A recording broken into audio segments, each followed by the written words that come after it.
Level 1. The Intern. You are 22 years old carrying garment bags through Soho. The bags are heavy. Your arms ache. You are wearing all black because that is what everyone wears.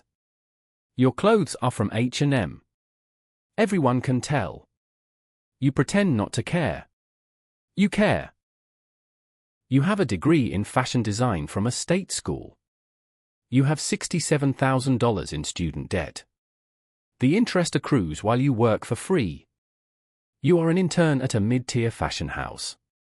The internship is unpaid. This is illegal. Everyone does it anyway.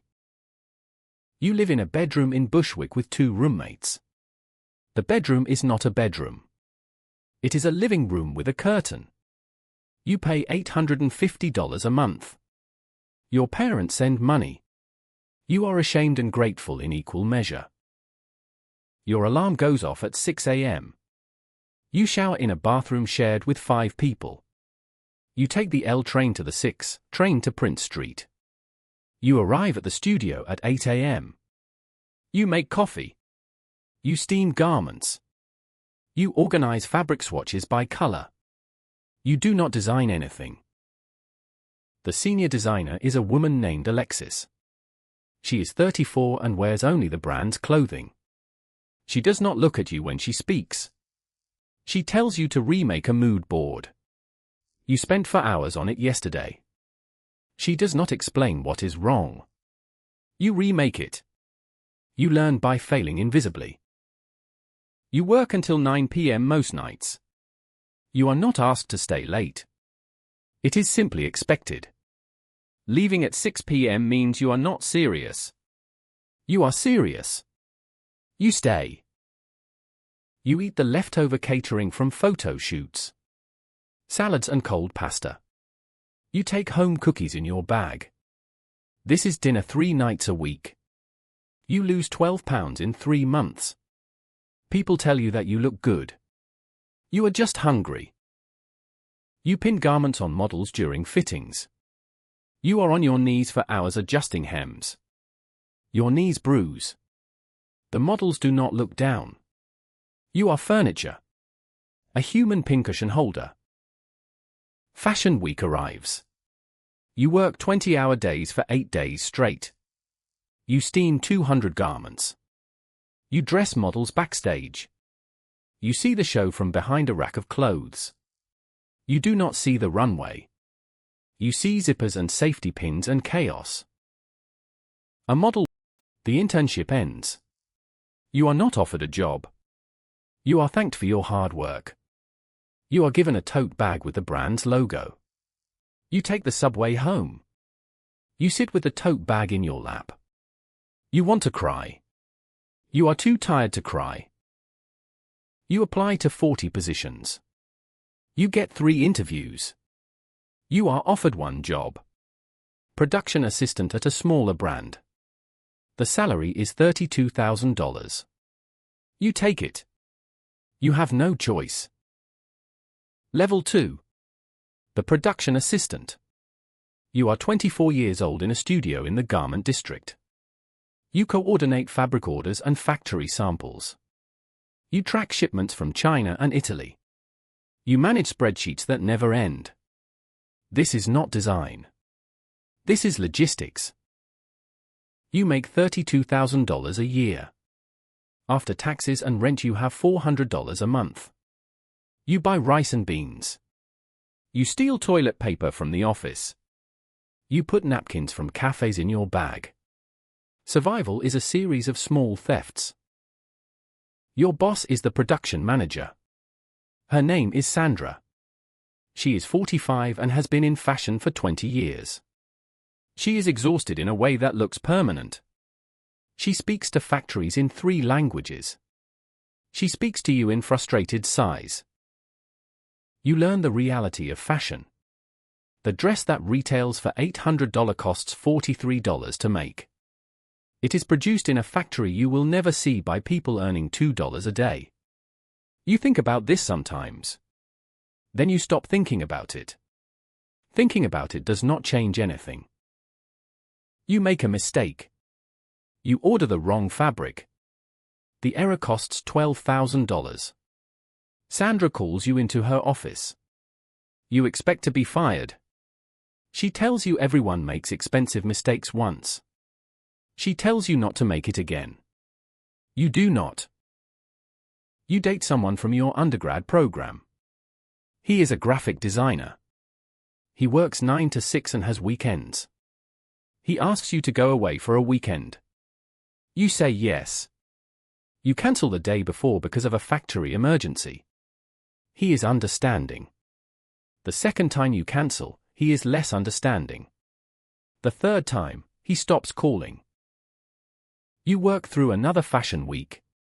You coordinate the delivery of 180 garments from 5 factories.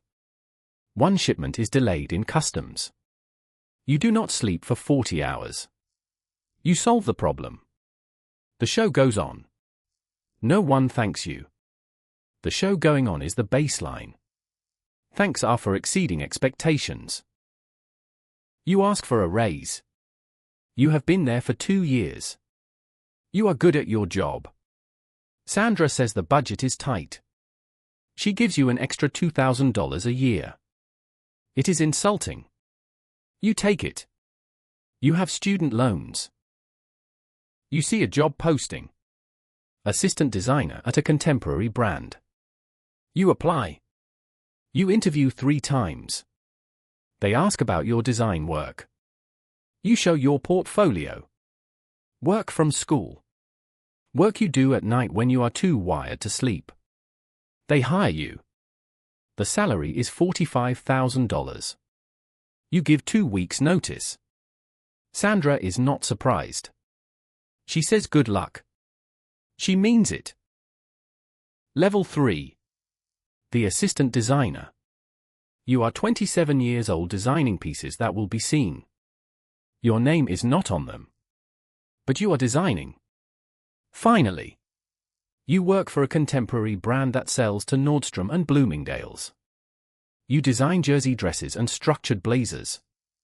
You design clothes for women who work in offices. You are one of them now. You rent a studio apartment in Astoria. Your own space. No roommates. The apartment is 350 square feet.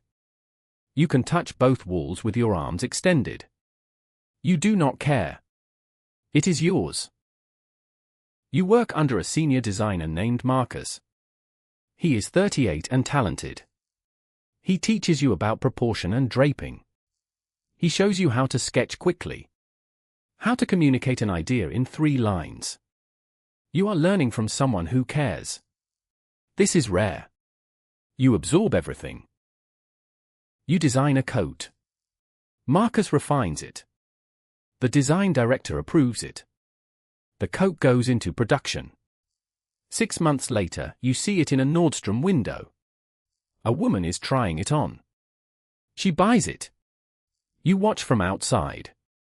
She is wearing something you created. The feeling is pure. It lasts exactly as long as the transaction. You work 60-hour weeks. You are salaried. There is no overtime. You design at your desk until 8 p.m. You take work home. You sketch on the subway. Design is not a job. It is a state of being. You are always working or thinking about working. You meet someone at a gallery opening. Her name is Nina. She is a photographer. She understands obsession. She works strange hours too. You date for a year. It is good. She is kind and talented and does not ask you to be anything other than what you are. You think about a future with her.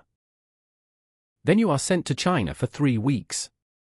Factory visits and production meetings. You are in Shenzhen and Guangzhou. You work 14-hour days. You call Nina when you can. The time difference makes it hard. When you return, something has shifted. The distance created space. Space created doubt. She ends it a month later. You do not fight to keep her. You are too tired to fight. Marcus leaves. He is starting his own brand. You are promoted to senior designer.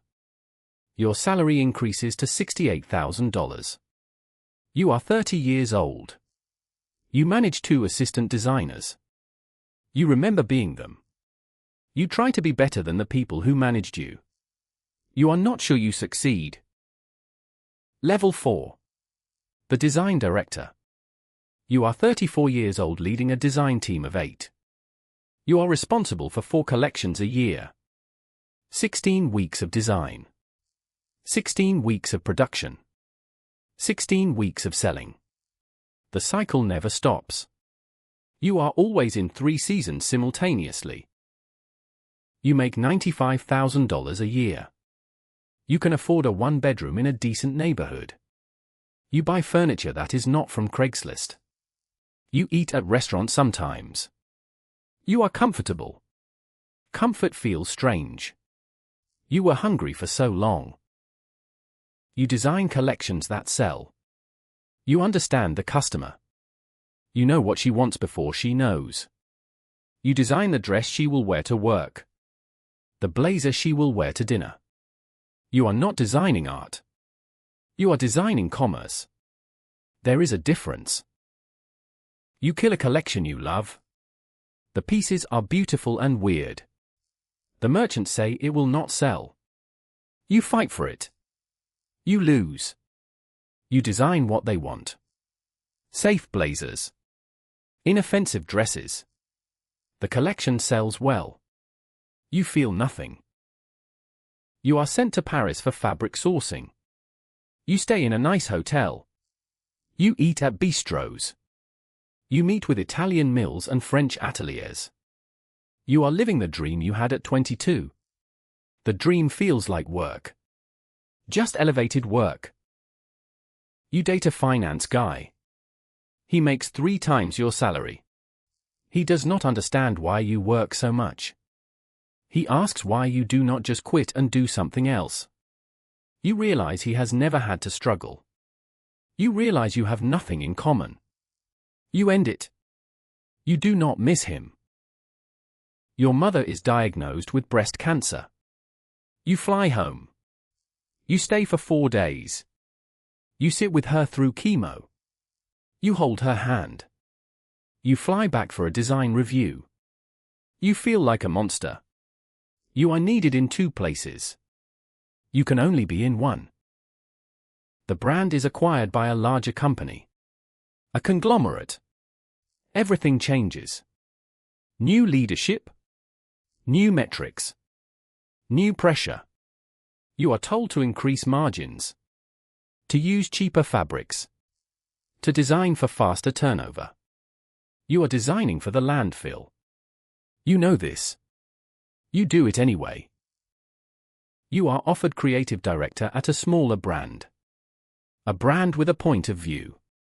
The salary is $120,000. You take it. You give 4 weeks' notice. You are leaving to build something. You are 37 years old. You are ready. You think. Level 5. The creative director. You are 38 years old and everything is your decision. The silhouettes. The colors. The brand identity. The advertising. You are building a vision. The vision has to sell. Vision that does not sell is just expensive art. You make $120,000 plus bonuses. You have stock options. On paper you are worth $200,000. You buy a small condo. You own something. The American dream deferred but arriving. You hire a team. You find young designers who still care. Who still believe fashion can mean something. You are the mentor now. The one who protects. Who teaches. You remember everyone who failed to protect you. You try to be different. The margins do not allow you to be as different as you want. You design a collection you are proud of. Really proud. The pieces are shown at a small Fashion Week presentation. The reviews are good. The buyers are interested. You feel the momentum. It is fragile and real. Then your lead designer quits. She is going to a bigger brand. More money. More prestige. You understand. You congratulate her. You promote someone too early to replace her. They are not ready. You do not have better options. You work 70-hour weeks. You are the first one in. The last one out. You review every sketch. Every fabric. Every fit. Control is the only way you know to ensure quality. Control is exhausting. You have a health scare. Chronic stress. High blood pressure. The doctor tells you to slow down. You nod. You do not slow down. Slowing down means someone else makes decisions. Someone else's decisions might tank the brand. You keep going. The brand struggles. Sales are soft. The conglomerate wants results. They want hits. You design a bag. A logo bag. It is obvious and commercial. You hate it. It sells. It subsidizes everything else. You make more bags. The brand becomes known for bags. Not for the clothes. Not for the vision. For bags. You are 42 when you realize you have built something you do not recognize. The brand is successful. It is profitable. It is not what you wanted to build. You built what survived. Survival required compromise. You compromised everything. Level 6. The founder. You are 45 years old when you quit. You start your own brand. Your name on the label. Your money on the line. You cash out your stock options. You take out loans. You bet on yourself. You launch with a small collection. 20 pieces. You show during Fashion Week. A small presentation. 50 people. The collection is personal. It is everything you could not do when you answered to others. The reviews are excellent. The orders are modest. You run the business from a small studio. You have 5 employees. You are the creative director and CEO. You design and manage cash flow. You sketch and negotiate with factories. You are doing everything. Everything is too much. You are profiled in a fashion magazine. They call you a designer to watch. They photograph you in your studio. You look successful in the photos. You are $300,000 in debt. The profile does not mention that. The brand grows. Slowly. Painfully. You open a store. A small one in Nolita. The rent is $15,000 a month. You sign a 5-year lease. You are betting everything again. The store does well. You open a second one. You are always fundraising. Talking to investors. Pitching your vision. You are good at this. You have learned to sell yourself. To perform confidence. To hide the fear. You are 50 when the pandemic hits. The stores close. Sales collapse. You lay off half your staff. You take no salary. You survive on loans and savings. You consider shutting down. You do not. You persist because you do not know what else to do. The brand recovers. Smaller. Leaner. You are still here. Still making clothes. Still fighting. You are tired in your bones. But you are still here. Level 7. The icon. You are 58 years old and your name means something. You have built a brand that lasted. That mattered. You dress celebrities. You are in museum exhibitions. You have arrived. You sell the brand. A conglomerate buys it for $50 million. You are wealthy. Finally. After 35 years, you have money. Real money. You stay on as creative director. Your name is on the door, but the door belongs to someone else. You design under new oversight. The conglomerate wants growth. They want to license your name. Perfume. Eyewear. Home goods. You say no. They insist. You say yes. Your name is on products you do not design. Products you would never design. You are alone. Never married. No children. You dated people. They left or you left. The brand was always the priority. The brand was the relationship.